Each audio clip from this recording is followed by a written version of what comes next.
Hi friends, നിങ്ങൾക്കെല്ലാവർക്കും സുഖമാണ് എന്ന് തന്നെ വിശ്വസിക്കുന്നു. ഞാൻ ഇന്നിവിടെ പറയാൻ പോകുന്നത് ഒരു തുള്ളി വിനാഗിരി മതി. ഒരു തുള്ളി വിനാഗിരി ഉണ്ടെങ്കിൽ ഒരു മാസം കൊണ്ട് തീരുന്ന ഗ്യാസ്, അതായത് ഒരു മാസം കൊണ്ട് തീരുന്ന ആ ഒരു പാചകവാതകം, മനസ്സിലായല്ലോ? ഗ്യാസ് കുറ്റി. ഓക്കെ, അത് തന്നെ. അപ്പോൾ ആ ഒരു ഗ്യാസ് കുറ്റി 5 മാസമായാലും തീരില്ല. Hi friends, just rich natural ടിപ്സിന്റെ പുതിയ എപ്പിസോഡിലേക്ക് എല്ലാവർക്കും സ്വാഗതം. അതിനായി ഒരു അടിപൊളി ടിപ്പ്. ഓക്കെ, ഞങ്ങളുടെ വീഡിയോ നിങ്ങൾ ആദ്യമായി കാണുന്ന ആളാണെങ്കിൽ ഞങ്ങളുടെ ചാനൽ ഒന്ന് സബ്സ്ക്രൈബ് ചെയ്യുക, തുടർന്നും ആ ബെൽ ബട്ടൺ ഒന്ന് പ്രസ് ചെയ്യുക. ഞങ്ങൾ അപ്ലോഡ് ചെയ്യുന്ന വീഡിയോസുകൾ ഉടനടി നിങ്ങൾക്ക് നോട്ടിഫിക്കേഷനായി ലഭിക്കുന്നതായിരിക്കും. ആദ്യമേ തന്നെ എന്റെ വീഡിയോ കണ്ട് എന്നെ സപ്പോർട്ട് ചെയ്യുന്ന നല്ലവരായ എന്റെ കൂട്ടുകാർക്ക് എന്റെയും എന്റെ കുടുംബത്തിന്റെയും 1000 താങ്ക്സ്. അതേപോലെ തന്നെ എന്റെ വീഡിയോയ്ക്ക് നല്ല നല്ല കമന്റ്സ് ഒക്കെ ഇട്ടുതന്ന് സപ്പോർട്ട് ചെയ്യുന്ന ഫ്രണ്ട്സിനും താങ്ക്സ്. ഇനി നമുക്ക് ടോപ്പിക് ഇട്ട് പോകാം. ഓക്കെ, അപ്പോൾ ഇങ്ങനെ ഒരു വീഡിയോ ഞാൻ ചെയ്യാൻ കാരണം വേറൊന്നുമല്ല, ഒരുപാട് ആൾക്കാർക്ക് ചിലപ്പോൾ അറിയായിരിക്കും.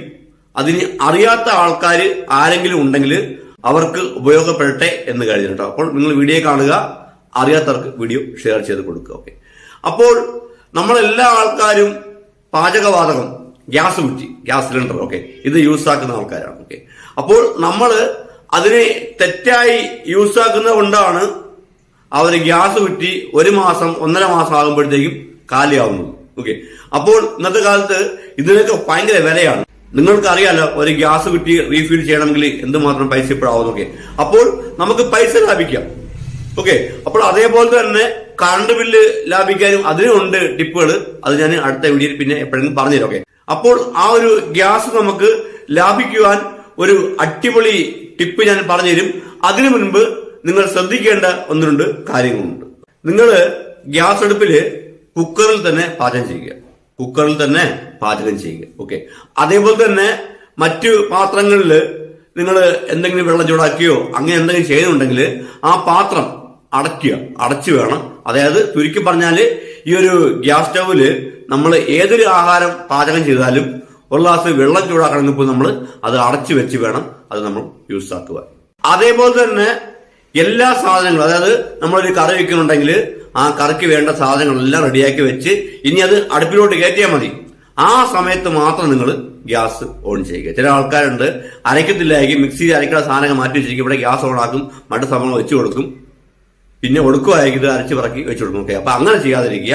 എല്ലാ സാധനങ്ങളും, ഏത് സാധനമാണ് നമ്മൾ ആ ഒരു ഗ്യാസ് അടുപ്പിൽ പാചകം ചെയ്യുന്നത്, അതെല്ലാം നമ്മൾ റെഡിയാക്കി വെച്ച ശേഷം മാത്രം ഒന്നിച്ച് പാചകം ചെയ്തെടുക്കുക. അതേപോലെ തന്നെ ഇപ്പോൾ കുക്കറിലുള്ള നിങ്ങൾ ആഹാരം പാചകം ചെയ്യുന്നതെങ്കിൽ അത് തിളച്ചു കഴിഞ്ഞാൽ, അതിന് ഏത് വസ്തുവായാലും ആ ഒരു ആഹാര പദാർത്ഥം തിളച്ചു കഴിഞ്ഞാൽ അപ്പോഴ് തന്നെ അതിന്റെ തീ ഒന്ന് കുറച്ചു കൊടുക്കുക. പ്രത്യേകം ശ്രദ്ധിക്കുക, നിങ്ങൾ കുക്കറിലുള്ള പാചകം ചെയ്തതെങ്കിൽ ആ ഒരു സാധനം, ആ ഒരു ആഹാര സാധനം തിളച്ചു കഴിഞ്ഞാൽ ഉടനെ നിങ്ങൾ ആ തീ ഒന്ന് മാക്സിമം കുറച്ചു കൊടുക്കുക. അതിനുശേഷം ആ ചെറുതീയിൽ വേണം അത് വേവിച്ചെടുക്കുക. അതേപോലെ തന്നെ ഗ്രീൻ പീസ്, ചുണ്ടൻ കടല, ചെറുപയറ്, പരിപ്പ്, ഈ വക സാധനങ്ങള് നമ്മൾ പാചകം ചെയ്യുന്ന മുമ്പായിട്ട് ഒരു മണിക്കൂർ മുമ്പെങ്കിലും അതിനെ കുതിർക്കുക. വെള്ളത്തിലിട്ട് കുതിർത്ത ശേഷം മാത്രമേ നിങ്ങൾ ഈ വക സാധനങ്ങൾ ഗ്യാസ് അടുപ്പിൽ പാചകം ചെയ്യാവുള്ളൂ.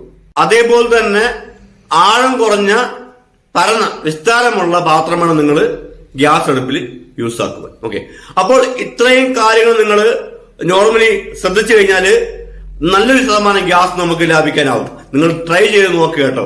അതേപോലെ തന്നെ ചില ആൾക്കാർ ചെയ്യുന്ന ഏറ്റവും വലിയ തെറ്റാണ്, ഈ ഫ്രിഡ്ജിലുള്ള ആഹാര പദാർത്ഥങ്ങൾ അപ്പാടെ കൊണ്ടുവന്ന് ചൂടാക്കിയെടുക്കും. അങ്ങനെ ചെയ്യാൻ പാടില്ല. അത് നമ്മുടെ ആരോഗ്യത്തിനും ഹാനികരമാണ്. അതേപോലെ തന്നെ നമ്മുടെ ഗ്യാസ് കുറച്ച് കൂടുതൽ ചിലവാകും. ഓക്കെ, അപ്പോൾ നിങ്ങൾ എന്ത് ചെയ്യണം? രാവിലെ എഴിച്ച ഉടൻ തന്നെ ചൂടാക്കാനുള്ള സാധനങ്ങൾ ഫ്രിഡ്ജിൽ നിന്ന് ഇറക്കി വെളി വെക്കുക. അത് അല്പം ഒന്ന് നല്ലതുപോലെ അതിന്റെ തണുപ്പ് മാറിയ ശേഷം നിങ്ങൾ അത് ചൂടാക്കി എടുക്കുക. ഗ്യാസ് ലാഭിക്കാൻ ഇത് നല്ലൊരു ടിപ്പാണ്, നിങ്ങൾ ചെയ്തു നോക്കുക. ഓക്കെ, അതേപോലെ തന്നെ നിങ്ങൾക്ക് ഇനി ആ ഒരു ഗ്യാസ് ലാഭിക്കുവാൻ നിങ്ങൾ വിനാഗിരി കൊണ്ട് ചെയ്യേണ്ട എന്താണെന്ന് ഞാൻ പ്രാക്ടിക്കലായിട്ട് ചെയ്ത് കാണിച്ചു തരാം. അപ്പോൾ നമ്മളെല്ലാവരും ഈ മീനൊക്കെ പാചകം ചെയ്യുന്നത് കൂടുതലും ഇങ്ങനെയുള്ള ചട്ടികളിലാണ്. ഓക്കെ, അപ്പോൾ ഇങ്ങനെയുള്ള ചട്ടികളാണ് നമ്മൾ മീൻ പാചകം ചെയ്യുന്നത്. പ്രത്യേകം ശ്രദ്ധിക്കുക, നിങ്ങൾ ചെയ്യുന്ന തെറ്റാണ്. ഇത് കണ്ടോ, ഇനി അത് വെള്ളം കണ്ടോ, ഇതിന്റെ അകത്ത് വെള്ളം നിൽപ്പുണ്ട്. ഓക്കെ, ഇങ്ങനെ ഉണ്ടെങ്കിൽ വെക്കും. ഓക്കെ, ഇങ്ങനെ കൊണ്ട് വെച്ചിട്ട് നിങ്ങൾ എന്താ ചെയ്യുന്നത്? നിങ്ങൾ അടുപ്പ് കത്തിക്കും. ഓക്കെ, അപ്പോഴത്തേക്കും ഇത് കണ്ടോ, ഇത്രയും വെള്ളം നിൽക്കുകയാണ് ഇതിനകത്ത്. നിങ്ങൾ അടുപ്പ് കത്തിക്കുമ്പോഴത്തേക്കും ഇത്രയും ഇത് ചൂട് കയറി വന്ന് അത്രയും ഡ്രൈ ആകണമെങ്കിൽ തന്നെ നല്ലൊരു ശതമാനം ഗ്യാസ് നമുക്ക് ചിലവാകും. ഓക്കെ, അതുകൊണ്ട് പ്രത്യേകം ശ്രദ്ധിക്കുക. നിങ്ങൾ ചെയ്യേണ്ടത് ഇതുപോലൊരു കോട്ടൺ തുണി കൊണ്ട് തുടയ്ക്കുക, ഉണ്ടല്ലോ, തുടച്ചെടുക്കുക. ചട്ടിയോ നല്ലതുപോലെ ഒന്ന് തുടച്ച് വൃത്തിയാക്കിയ ശേഷം ഉണ്ടല്ലോ, നല്ലതുപോലെ ഇതിന്റെ വെള്ളമെല്ലാം നല്ലതുപോലെ ഒന്ന് തുടച്ച ശേഷം മാത്രം നിങ്ങൾ എന്ത് ചെയ്യണം? അടുപ്പി വെച്ച് തീ കത്തിക്കാവുള്ളൂ. മനസ്സിലായല്ലോ? ഇതേപോലെ നിങ്ങൾ ഒരു തുണിയുണ്ട്. ഓക്കെ, തുണി കൊണ്ട് തുടച്ച് അതിലുള്ള ഈർപ്പം പൂർണ്ണമായിട്ടും മാറ്റിയ ശേഷം മാത്രം നിങ്ങൾ അടുപ്പിൽ വെച്ച് നിങ്ങൾ അത് പാചകം ചെയ്യുക. അപ്പോൾ നിങ്ങൾ കാണുന്നുണ്ടാവും ഒരു ചുവന്ന വട്ടം കണ്ടോ, ഒരു ചുവപ്പായിട്ട് കത്തുന്നത്. അതായത് ബ്ലൂ കളർ വെട്ട ഒരു ചുവന്ന വട്ടമായിട്ട് അവിടെ അവർ തീ കത്തുന്നുണ്ട്. അതായത് ബ്ലൂ നിറത്തിൽ മാത്രമാണ് ഗ്യാസ് കത്തേണ്ടത്, എങ്കിൽ മാത്രമേ ഗ്യാസ് നമുക്ക് ലാഭിക്കാൻ പറ്റത്തുള്ളൂ. ഓക്കെ, അപ്പോൾ ഇതൊരു റെഡ് ആയിട്ട് അതൊരു ചുവപ്പ് ഇടയ്ക്ക് വരുന്നുണ്ട്. അപ്പൊ അതിനുള്ള കാരണം എന്താണെന്നും അത് എന്ത് ചെയ്താൽ അത് മാറുമെന്ന് ഞാൻ പറഞ്ഞുതരാം.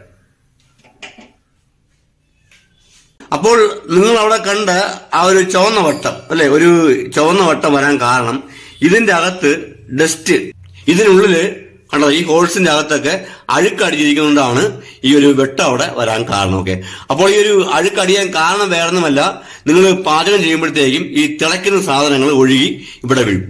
അത് അപ്പോഴന്നെ അത് സെറ്റ് ആവും. ഓക്കെ, അപ്പൊ പ്രത്യേകം ശ്രദ്ധിക്കുക. പാചകം ചെയ്യുന്ന സമയത്ത് നിങ്ങൾ പാലായാലും ഇപ്പൊ കഞ്ഞിയായാലും എന്ത് വെച്ചാലും ഇത് ഒഴുകാതെ, അത് ഒഴുകി കഴിഞ്ഞാൽ അപ്പോഴന്നെ അത് ക്ലീൻ ആക്കുക. ഓക്കെ, അത് നിങ്ങൾ ക്ലീൻ ആക്കാതിരുന്നു കഴിഞ്ഞാൽ അത് ഇതിന്റെ അകത്ത് ഉറഞ്ഞ് സെറ്റ് ആവും. പിന്നെ ഈ നിങ്ങൾ ആ ഒരു ഇത് കത്തിക്കുമ്പോഴത്തേക്കും അതിനൊരു ചുവന്ന വട്ടം കൂടി കയറി വരും. ആ ചുവന്ന വട്ടം വന്നു കഴിഞ്ഞാൽ അവിടെ ഗ്യാസ് കറക്റ്റായിട്ട് മുകളിലോട്ട് പൊന്തി വരാൻ തടസ്സമുണ്ടെന്നാണ് അർത്ഥം. അപ്പോൾ പെട്ടെന്ന് ഗ്യാസ് ചിലവായി തീർന്നു പോകും. ഓക്കെ, അപ്പോൾ അങ്ങനെ ആ ഒരു ചുവന്ന വട്ടം കൂടി കയറി വന്നു കഴിഞ്ഞാൽ നമ്മൾ എന്താണ് ചെയ്യേണ്ടത് ഞാൻ കാണിച്ചു തരാം. അപ്പോൾ ഇതിനായി നിങ്ങൾ ചെയ്യേണ്ടത് കുറച്ച് വിനാഗിരി ഉണ്ടല്ലോ, കുറച്ച് വിനാഗിരി ഒരു പാത്രത്തിൽ ഒഴിക്കുക. ഉണ്ടോ, കുറച്ച് വിനാഗിരി നിങ്ങളൊരു പാത്രത്തിൽ ഒഴിച്ചെടുക്കുക. ഓക്കെ, അതിനുശേഷം നിങ്ങൾ ചെയ്യേണ്ടത് അതിലേക്ക് ലേശം ബേക്കിംഗ് സോഡ, അതായത് നമ്മൾ ആ ഒരു അപ്പമൊക്കെ ഉണ്ടാക്കുന്നില്ലേ ആ ഒരു സോഡാപ്പൊടി. ഓക്കെ, സോഡാപ്പൊടി അതിലോട്ട് ചേർത്ത് കൊടുക്കുക. ഒരു 2-3 സ്പൂണ് സോഡാപ്പൊടി നിങ്ങൾ ചേർത്ത് കൊടുക്കുക. ഉണ്ടല്ലോ, ഇതേപോലെ അത് ഈ സോഡാപ്പൊടി ഇടുമ്പോഴത്തേക്ക് പതഞ്ഞ് പൊങ്ങി വരും. നിങ്ങൾ മേടിക്കൊന്നും വേണ്ട. ഓക്കെ, അങ്ങനെ ഒരു 3 സ്പൂണ് സോഡാപ്പൊടി ചേർത്ത് കൊടുക്കുക. എന്നിട്ട് അതിനെ നല്ലതുപോലെ ഒന്ന് മിക്സ് ആക്കുക. ഓക്കെ, ഒന്ന് 2-3 വട്ടം മിക്സ് ആക്കിയിട്ട് നിങ്ങൾ ആ ഒരു ഗ്യാസ് സ്റ്റൗവിന്റെ ബർണർ ഉണ്ടല്ലോ, ബർണർ ഇതിലേക്ക് മുക്കിയിടുക. ഇങ്ങനെ ഒരു മണിക്കൂർ നിങ്ങൾ മാറ്റി വെക്കുക. ഇതേപോലെ നിങ്ങൾ ഇതിനെ മുക്കി വെച്ച് ഒരു മണിക്കൂർ നിങ്ങൾ മാറ്റി വെക്കുക.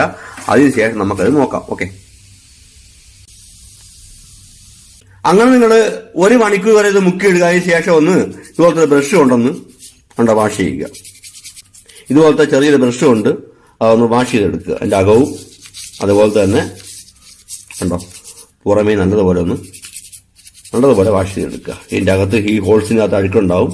അഴുക്കൊക്കെ നല്ലതുപോലെ പോകുന്ന പോലെ ഒന്ന് വാഷ് ചെയ്തെടുക്കുക. ഓക്കെ,